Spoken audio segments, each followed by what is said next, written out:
Schaefer at 1 is not what I expected, honestly, at all going into the last week and a half. You watched that top prospects game and you went, that's my guy. That's it. I didn't do anything else. I just watched 2 games in person and went, we're done here. We're good. I'd say it's easier to articulate Schaefer in a way where it's like, what doesn't he necessarily do super well?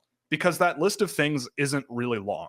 Like for me, when I watch him, the only things I concern myself with are he looks for offense. Like he looks for opportunities to jump into the rush, right? He is a guy who I saw in the game that I did last week, like 2 or 3 times. One of the games was against Brampton, which is a team you don't want to mess around with. And he was jumping out of the defensive zone way too early, like 2 or 3 times. And there was like a 2-on-0 a couple of times coming the other way from Brampton.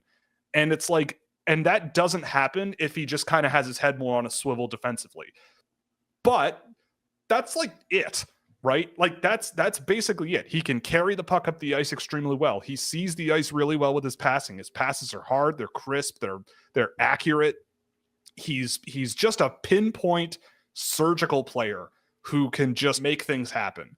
In the offensive zone, he's got some unbelievable moments of playmaking where you're like, yeah, like I could see this guy, going somewhere seriously high end. And for a guy who is so young in this draft class, I feel like the skating as a whole, outside of in a straight line, is like a solid 8 out of 10, right?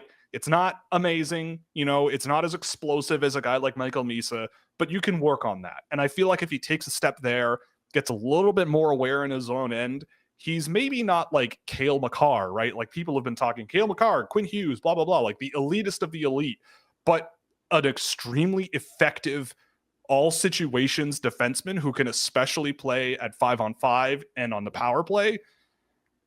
I mean, I don't know. I've really loved the last couple of games I've seen out of him. And I think he's just gotten so much better since the beginning of the season. And again, being like almost a year younger than Martone and Hagens is a huge advantage for him